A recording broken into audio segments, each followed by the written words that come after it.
Olá, hoje eu vou falar com vocês sobre a depressão. A depressão é um transtorno que está presente em quase todos os locais do mundo. Nunca se falou tanto desse aspecto da saúde mental.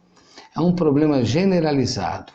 Em um relatório apresentado em 2017 pela Organização Mundial da Saúde, revelou que a depressão afeta cerca de 322 milhões de pessoas em todo o mundo.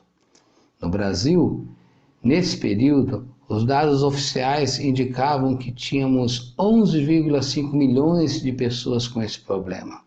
Hoje, certamente esses índices são bem mais elevados. Uma pesquisa realizada pela Universidade Estadual do Rio de Janeiro demonstrou que no Brasil, no início do isolamento social, entre março e abril de 2020, o número de pessoas com depressão se elevou de 4,2% para 8%, ou seja, praticamente dobrou. Diante de tudo isso, é provável que em pouco tempo a depressão será um problema de saúde mental mais comum e principalmente em função de tudo que estamos vivendo. O que é a depressão? A depressão é um sofrimento psíquico que atinge a mente e o corpo. Surge tristeza, apatia e um vazio profundo que leva à desesperança e à perda de interesse pela vida. A pessoa depressiva passa por uma angústia que normalmente interfere em seu trabalho, na sua vida escolar, nos seus estudos, nas relações sociais e principalmente no meio familiar. Nos casos mais intensos, pode inclusive levar ao suicídio. Agora, como a psicanálise trabalha com a depressão? Freud, nos estudos sobre a melancolia, reconheceu que a depressão se dá de forma similar ao luto. Nesse sentido, podemos afirmar que há sempre uma perda que fundamenta o sentimento depressivo. No entanto, a pessoa nem sempre identifica essa perda como causa da depressão.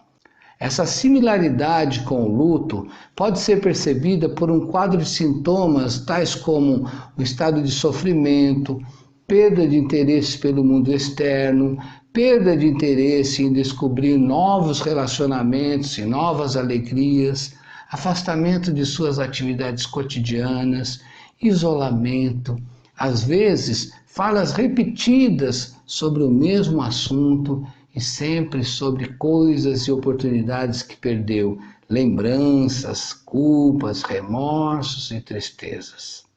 Entretanto, a depressão tem suas próprias características. É similar ao luto porque normalmente se refere a perdas.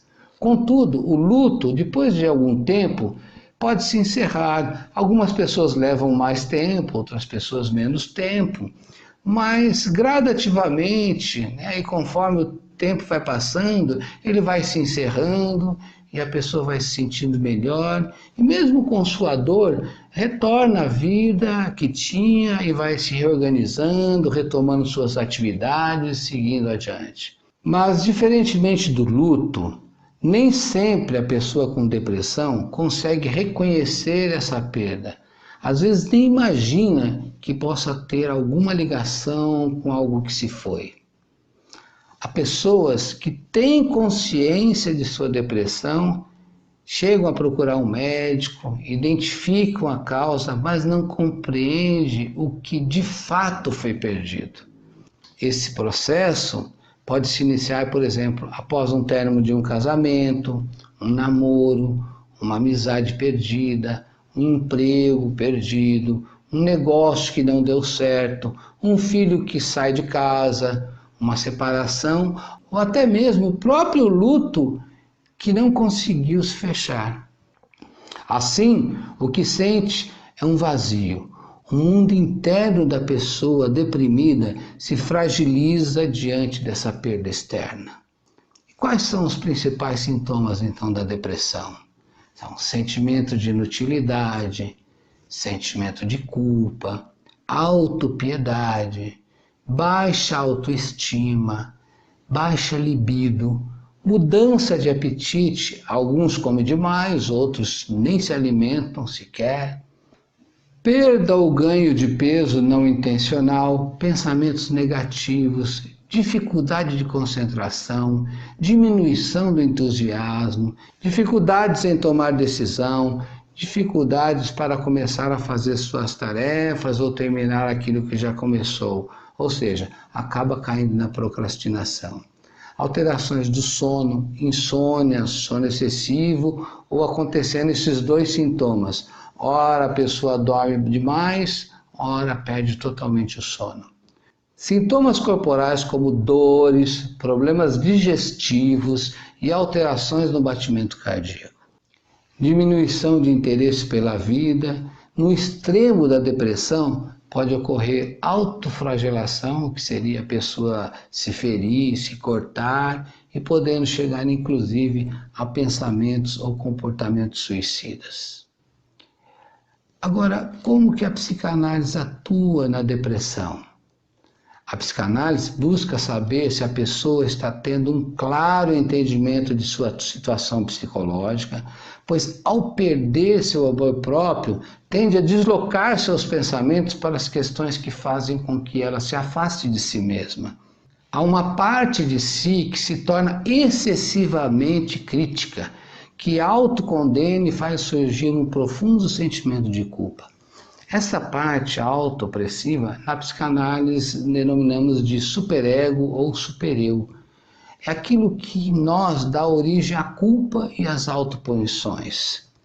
Esse é o elemento que alimenta o sofrimento.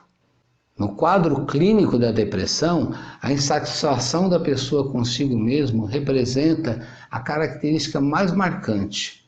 Na sua autoavaliação, principalmente nos casos de uma depressão com maior intensidade, não se preocupa muito com a enfermidade do seu corpo, com a beleza ou a feiura, ou a fraqueza, ou com a inferioridade social. O senso estético se dissocia da pessoa. Por isso, o tratamento psicanalítico procura sempre trazer a pessoa para a realidade. Junto com ela, o psicanalista vai construindo um caminho reflexivo que conduz a pessoa a um retorno de suas capacidades e potencialidades, e assim, gradativamente, ela vai se distanciando daquilo que se perdeu, vai buscando novos caminhos, novos olhares e novas possibilidades. Nessa trajetória, a pessoa vai aprendendo a conviver com suas perdas e seus vazios, pois são elementos próprios da existência humana. Todos nós, em algum momento, passamos por isso na vida. O processo depressivo é uma experiência complexa, difícil de se enfrentar, é sofrido para quem passa por ele e é também para quem está próximo das pessoas nessa condição.